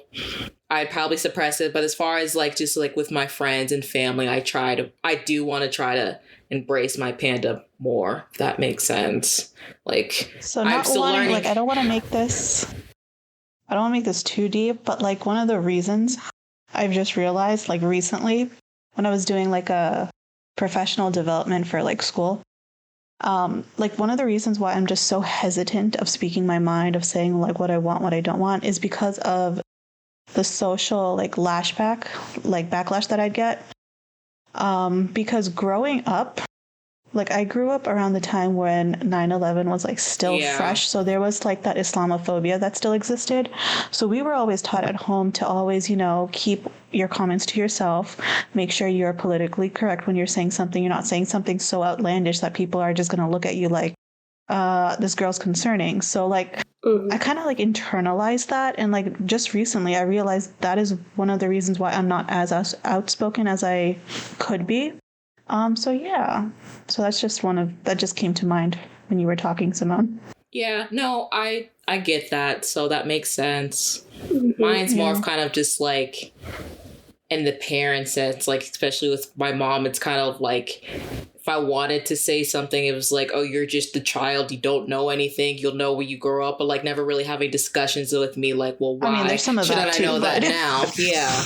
Mine's more of that. And then, like I said earlier, growing up in like a predominantly like white area, she didn't want me to be perceived as like, I guess the other Black kids of like being like loud and rambunctious and like, especially like as a woman, I guess, try to fit more into like what white people will want to see me as, to try to accept me. And that's another thing, like I've been seeing discussions about with the whole, I really didn't want to bring this up, but the whole Oscar thing that happened last time, I could see those point of views and stuff, which no one has still apologized to Jada. But again, we're not going to get into that. But I'm just saying things along that line is why I have problems expressing myself, and how people are so quick to shut it down, where it's like, you don't know what you're talking about, or like if someone says something offensive, like it's just a joke, things along that nature. So it really isn't about just like learning how to express yourself. It's the fear of like the backlash you will get. Like, it's not even a question. Like, you are going to get some like backlash from saying things on your mind. So it's kind of a lose-lose situation. Like, you want to express yourself to a certain extent, but you also don't want to like, mess with like your people's perception of you, or like your opportunities, because people are crazy, and like if you say the wrong thing, you could ruin an opportunity for yourself. So it's just we have to tiptoe around each other because of these stereotypes that we put into our own society.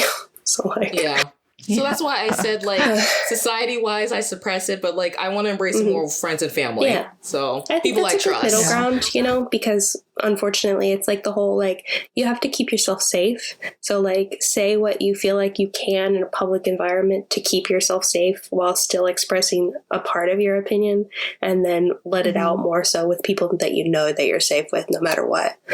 So... I just want to say, though, if it's like a toxic or like an abusive situation, then definitely speak out. Yeah. Like whether it's at work, at home, whatever, because you don't want to go through that agony like every single day. Yeah. Yeah. No one deserves the right to be belittled. Mm-hmm. So definitely. All right then. So this last point is kind of, it's a two-parter, but it's kind of on the same realms.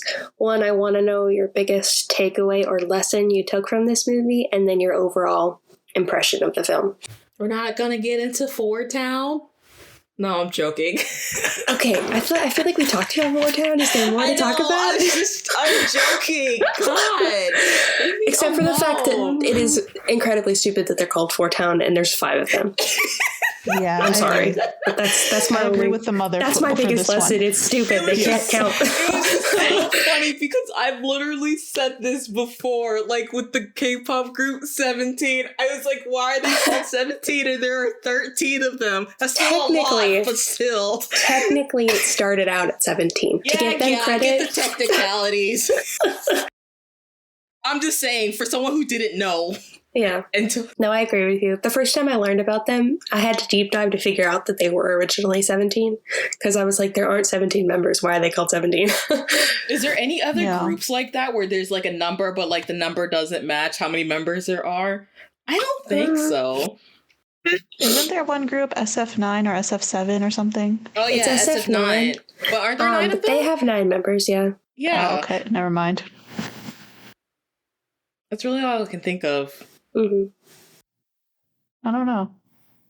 From is 9? That's a girl group. Are there 9 of them in From is 9? I have no idea. Are they even together anymore?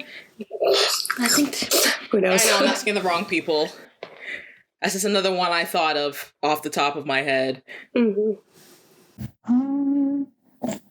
But yeah, as far as like biggest takeaway, I think the power of expression, like being able to express yourself and having that positive environment to help you do so is very important. What was the second part of your question? What we thought of the movie, I think. Overall impressions. We can give our ratings now if we'd really like. Good. I thought it was really clever how they combined like the generational... It's not a curse. What do they call it? A challenge. She said an inconvenience. Inconvenience. Right. How they, I love the way she said that too.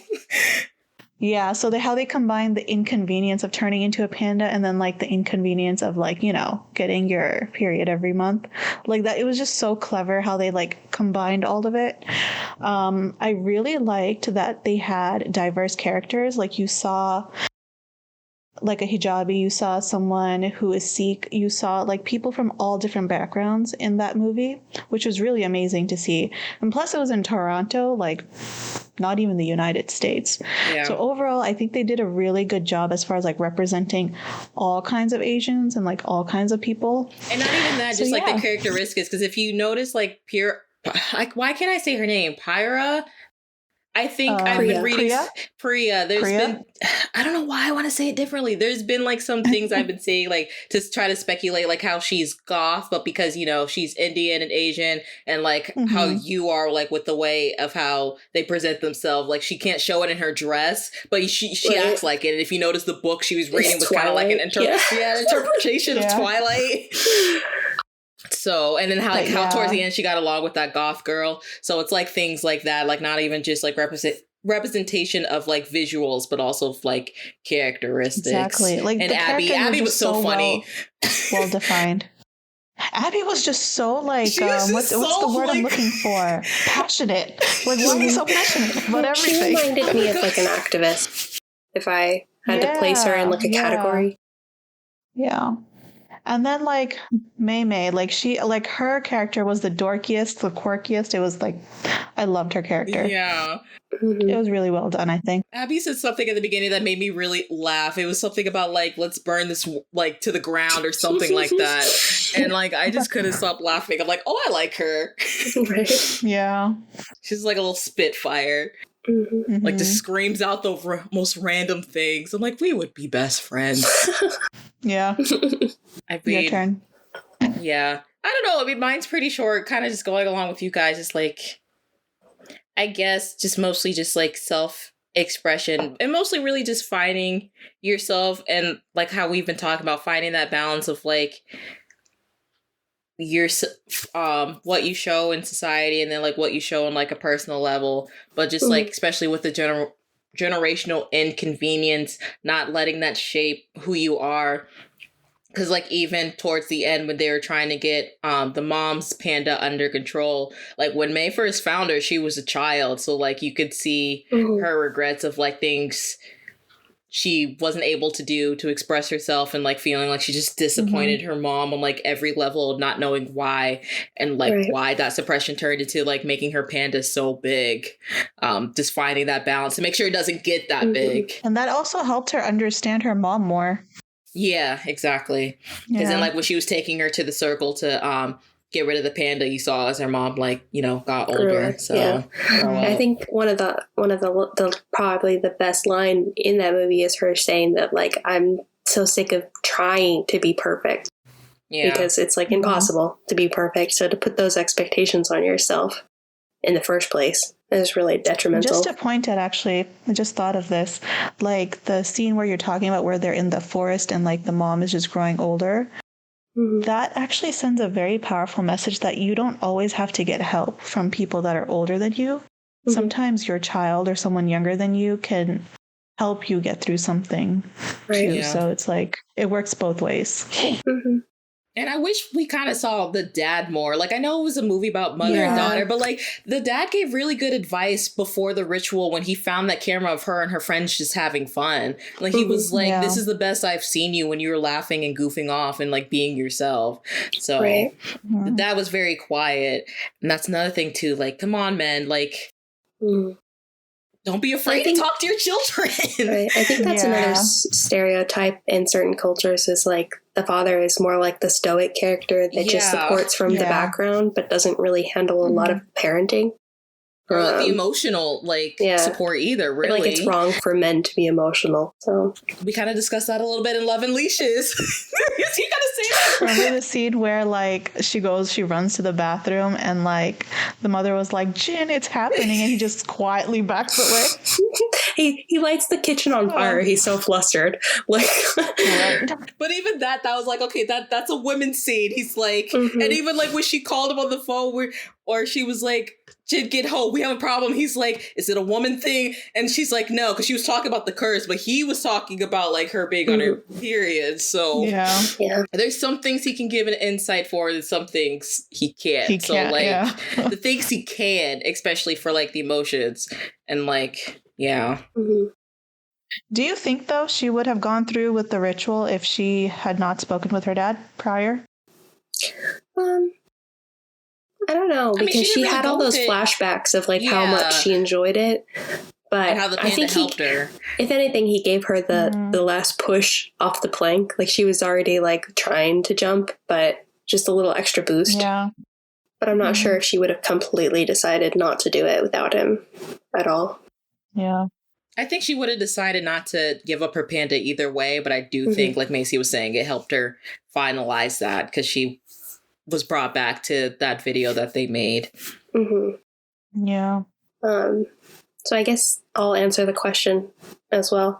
I think my biggest takeaway would be don't be afraid to speak your mind more though than anything. Like stand up for yourself and keep that, like you can have a good balance of respecting and honoring your parents, but also expressing yourself. Like it doesn't have to be one or the other. You can you can do both. I agree. And I liked it. I thought it was really good. Your parents are also human. Yeah. Who also made the same mistakes you do and still currently make mistakes, no matter how old they get. So, and you don't have to... Oh, this might get some backlash. I don't feel like you really have to... Yes, you have to be respectful, but don't put so much pressure where you feel like you have to pay them back so much, if that makes sense. Like, I want to pay my parents back because I'm grateful for what they did with me, like, growing up. But, like, don't feel like you're obligated to do that. Right. I think what you just said is good. Like, you should just do it because you want to thank them and you're grateful, not because it's expected. Like, it's required to do so. Like, you have to, I'm doing this because I just need to check it off my box. I am doing it because I am actually grateful for what they've done for me. Right. Yeah. Macy, my translator. Everybody. This is why I struggle when she's not here. Right. Google autocorrect. This is what she meant. This is what she meant to say. So, but yeah, overall, just really good movie. So, yeah. I feel like there's something you can find where you can relate to, especially when it deals with families. So, if we'd like to go ahead and give our ratings, I think I want to give this one a 9, which is my highest rating so far that we've done for movies. I was going to give it a 9 as well. Wow, look at us all on the same page. I was also going to give mine a 9. I really like this movie. And if I have to rewatch this movie just for the end part where they're in the stadium trying to get, the music with the song and then like mixing it with the traditional music. I love that scene so much. If I always just like rewatch it just for that, I will. It's my favorite scene of the movie. I'm just wondering how the boys were convinced to become a part of that. Right. Well, she did almost kill though. I mean, there are some plot holes, like the fact that, like the 2 other girls, like their parents said no. Like they raised the money for the tickets, but they're like the one, Miriam, is that what her name? Her parents said yes if she could pay for it, but the other 2, they straight up said no. So like, how did they go to the concert regardless of whether they had the money or not? And it's crazy because I forgot the time that they were in, that they could just walk up to the venue when the concert was happening to pay for the tickets and not have to buy them in advance. Right? They didn't have to deal with Ticketmaster and BTS. Seriously. I'm so mad. The whole time they were raising money, I'm like, when are they going to buy these tickets? The concert's happening soon. Right? Yeah. I wish I got to experience that. I could just walk up to the venue, be like, hey, there's tickets left. How much you want? There you go. Right? Not go through the mental gymnastic. Like it's a freaking movie, not a... It's crazy how stressful, like, just buying tickets has become. Mm-hmm. Right? $200 for a stadium concert like that? Good. That's a good deal. That seems reasonable. And it was general admission too, so... Yeah, but they were like on the floor right up front. So like... Yeah, that's what I mean. Yeah. But there weren't like any extra perks. Like there wasn't like VIP or anything either. I suppose. I mean, they kind of did get a VIP. That's true. Moment. Towards the end, they did. They got to sing with them. They got to save the world with them. And at the end, you saw like that sign where May was the panda and all of them got to take a picture and they signed it. So that was cute. Mm-hmm. Yeah, I do want to know how they convinced them to help them with the singing. Yeah. With the ritual. That's still my favorite scene, though.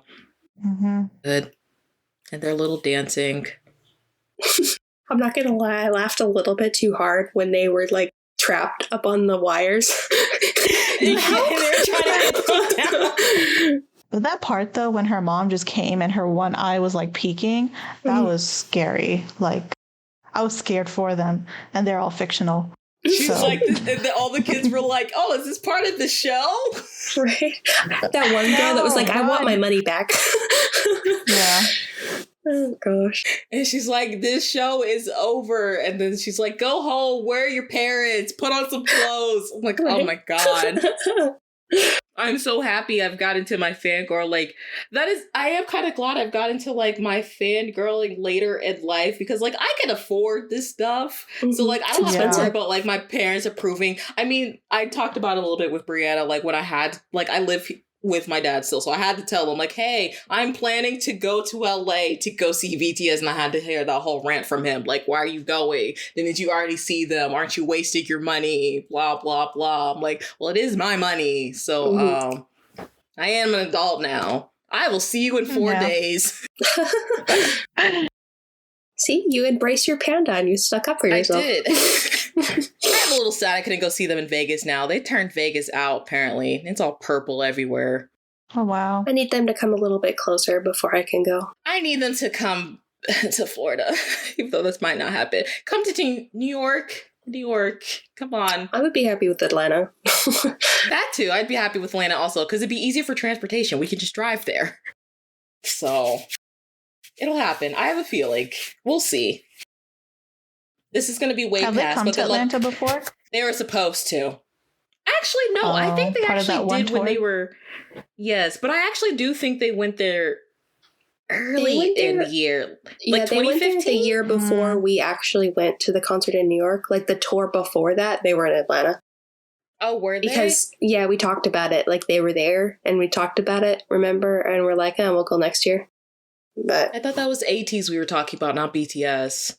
No, when you initially got into them, and I think we were actually at one of the MegaCons, we were talking about it, like they were in Atlanta while we were there.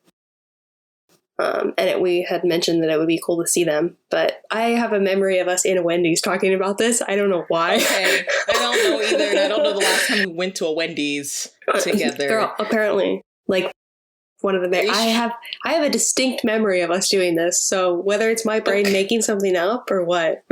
Okay, I believe you because I'm very forgetful. So this may have happened. It would have been more realistic if you said like not Panda Express. Panera Bread. We go to Panera Bread a lot. Why the hell was I about to say Panda Express? We used to go there quite a bit. We did actually used to go to Panda Express a lot, so... It doesn't matter. It doesn't matter. They did go to Atlanta at one point, but it hasn't been since we went to our concert in New York. And that was before they started doing stadium tours. Like, I'm sure this was still, like, an arena. So, yeah. Makes sense. I'm sure it'll be this year. I have a feeling. I know I'm getting ready for the move and everything, but I will save money aside. Like, just let me have this. Yeah. That's one bad thing about fangirling for certain things. It's like, oh, drop everything. Right. And that's another thing, too, another plot hole. Like, they spent so much time raising money for this concert when May basically just snuck in. Baby. Yeah, I mean... She just escaped a ritual, like, hovered over some buildings, like a superhero, jumping over them, transitioning back and forth, and just found her friends and just appeared in the dome. Didn't have to pay for anything. I mean, they only had money for, like, 3 tickets anyway, so... It's okay. A couple plot holes. That's why it has a 9 instead of a 10, because there are a couple of plot holes and whatnot. But other than that, it's pretty good overall, I think. Mm-hmm. So yeah, okay. So before we actually like wrap up, the thing I wanted to talk about, because I guess we're done talking about Turning Red, right? Was there anything else we wanted to talk about? I think we covered most of it. Okay. Yeah. So the thing I wanted to bring up just real quick before we end, since this is the 25th Pixar movie, there's this website called IGN.com, which I see their tweets sometimes. So I think it's like a website that releases news on like a lot of comic book related stuff, video games. I don't know if they do anime or not, but I know they do like superhero stuff. So like if a Marvel movie's coming out, they'll announce it, or a DC. Like I said, video games. Anyway, so they did a ranking. I don't know what y'all feel about this ranking. And all of these Pixar movies I have not seen or remember seeing, but they ranked all 25 from like the top 25. So I'll read out the list that I got from them and see if you guys agree. Because I remember seeing this as a discourse on Twitter. Not all of this I agree with either. So 25, they ranked Cars 3 as the 25th movie. 24th, they ranked Cars 2. 23, they ranked Finding Dory. 22, Monsters University. 21, The Good Dinosaur. 20, Brave. 19, The First Cars. 18, Onward. 17, Turning Red. I already disagree right there. 16, Luca. 15, Soul. 14, Incredibles 2. 13, A Bug's Life. 12, Toy Story 4, 11, Ratatouille, and then the top 10. So 10 was Toy Story 2, 9 was Up, 8 was Finding Nemo, 7 was the original Monsters, Inc., so Monsters, Inc., 6, they put Coco, 5, Inside Out, 4, the first Toy Story, 3, WALL-E, 2, Toy Story 3, and they ranked number 1 as The Incredibles. I don't necessarily agree with The Incredibles being number 1. This might be a hot take, but I've never really enjoyed that movie. I like The Incredibles, but I'm trying to think, like, out of all these, what had the most, like, cultural impact, you know? I would put, like, not necessarily as number 1, but before The Incredibles, I would put Up higher, I would put Brave higher, I would put Turning Red higher. I would put WALL-E lower. I did not enjoy WALL-E. I don't even remember WALL-E. I just know I could never finish it. I was so bored with that one. Right. There are quite a few on the list that I would put above The Incredibles. So I don't know how much I agree with that list overall. And like, I can't say anything because I've never seen Coco. Coco's really good. I haven't seen it either. Coco's super good. I haven't seen Luca. I haven't seen Onwards, and I didn't even know they made a Cars 3. I forgot Cars 2, and I never seen The Good Dinosaur. Cars movies in general, I'm not huge on, but I just remember I always get Life is a Highway stuck in my head randomly because of that movie. Right. That's it. I mean, I wouldn't say that I dislike any of these movies, but as far as like a ranking overall, I would definitely put some of those higher than others. I think Up is one of the best movies ever, but like, and it makes me cry, but like, and I thought Brave was really good too. And I'm surprised A Bug's Life isn't that high. Yeah. I actually really enjoyed A Bug's Life. Mm-hmm. That one's pretty popular. Yeah. So I think Monsters Inc. could have been in top 5. Yeah. I agree with that too. So Inside Out, I enjoyed that one. I know I've seen that, but I hardly remember it. It's the one about the the emotions. Her emotions. No, I know what it's about, but like, you could read me a summary, and that's like what I know about that movie. Like, I know I've seen it, but like, it's like, it wasn't that memorable to me, I guess. I'm also surprised Finding Nemo's not in the top 5. Yeah. I would say like Finding Nemo, Monsters Inc., Brave, Up, and then I would probably put Turning Red into the top 5. I don't know which order, but yeah. I think me for the top 5 would definitely be Turning Red, Monsters Inc. Damn, this is hard. Probably Toy Story 2, because I really enjoyed Toy Story 2 out of all the Toy Stories. I haven't seen the 4th one. All of those movies blend together for me. Yeah. Except for maybe the first one. But I'll put 2 there. I'll also put Up. And for like in the top 5, I'm debating between The Incredibles and maybe Inside Out, because I really enjoyed The Incredibles personally. It's just a classic. Number 1, maybe not, but like, yeah. What about you, Nafis? In no particular order, I would put in Monsters Inc., A Bug's Life, Incredibles 2. I don't really remember Incredibles 1, but I really liked Incredibles 2. I don't remember Incredibles 2. Turning Red. Yeah. Am I missing one? Probably missing a few. If anything, I might swap out Brave for Coco. Brave. Yeah, I really like Brave. I really like Brave, but if I had to swap one out of my top 5 to put Coco in, that would be that one. I need to watch Coco. It's really good. The music's really good too. And I don't remember Brave that much, to be honest. I don't know if I've enjoyed that or not. I know that she's not a princess now, I guess. That's when her mom turns into the bear, right? Yeah. So with all these movies of like people turning into animals.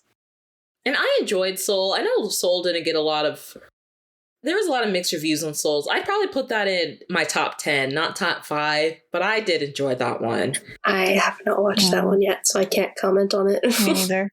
So yeah, just wanted to bring that up to see what you guys' rankings are, since, like I said, this is their 25th movie, so they put out that article. So it was interesting seeing their own list. Yeah, I don't fully agree with that list, but I can see where they're coming from. Being number 3, I'm sorry. Yeah. WALL-E has a lot of good commentary, I suppose, on like the environment, but as a movie overall, it's not that entertaining. In my opinion. Don't come for me. I haven't said it yet in this episode, but don't come for me. Gotta say it. We usually say that at the beginning, especially if we especially in the K-pop games. Yeah. Yes. Don't come for us. I'm surprised you didn't say that earlier. It's just an opinion. I almost forgot. I got it in there at the end. Okay, but anyway. So guys, go watch Turning Red. I know we talk more about our own personal experiences than the movie itself, but hey, that's what this discussion is really about. So that's what I feel like. The fact that it brought so many emotions forward is probably a good sign. Exactly. Yeah. Besides it being super cute, and I loved the animation and the music was good. Those are all little sprinkles on top. Yes. Because like both times I watched this movie, I almost like sobbed of that scene of her finding her mom in the forest and the things her mom was saying. Like, that hit me on a personal level. I almost sobbed. I actually twice. teared up when she was crying in her room, not being able to control it. Like, the tears, whenever she was crying, it was, like, getting me. I'm like, stop. Yeah. And that's why it's to just, like, watching that Embrace the Red thing, because they talk about, like, the influence of, like, the animation, because, like, the creator herself, like, she talked about, like, when she was growing up, like, how she was really into anime also. So if you notice, she talks about it too, like, how anime influenced the way they show the expression of the characters, like, when they would get, like, big eyes, or, like, if they saw a cute boy, like, the dramatics of, like, the heart, sparkly eyes. Yes. Yeah. It's very anime. So just things like that. And you also get to see, like, their perspective, like, because this, not even just her, but, like, this whole production was, like, really woman, like, driven as far as, like, the people in charge of it and bringing it to life. So I thought that was really cool, especially having two, like, Asian women really be the force and the lead of this. So, because, I mean, it is about the creator's story of being Chinese Canadian. Mm-hmm. Yeah, and experiencing the whole, like, menstruation, it really needs to be told from someone who's experienced it. So the emotions and the up and down, and then the cultural differences, like, you got to get it from the source to truly understand it. Exactly. So, but yeah, let's go ahead and end it there, guys. Who wants to do the closing? Not me. I vote not me either. I've been talking a lot. The bees. Finger guns. You're up. And now you end it. Oh my gosh, how do I do this? I've not ended in a while. So thank you so much for listening to this episode.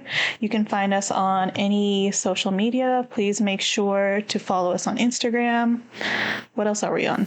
Twitter. We're only on Twitter and Instagram, so that's really our only social Twitter media. And Instagram. We have no Facebook. I don't know why I was thinking like YouTube and everything like that, but we do have a YouTube. I just upload these episodes onto YouTube, and I am proud of myself. I've caught up, so all the episodes are on there. You don't see our faces though, so I don't know how many people actually watch just like podcast audio on YouTube, but you can find us on YouTube for now. Maybe someday, just not today. Right. Yeah. But yeah, you can find us anywhere that they stream podcasts. If you have any questions or any suggestions, please make sure to email us at iwasthinkingpod@gmail.com. But other than that, have a great day. See y'all later. Bye. Stand for town.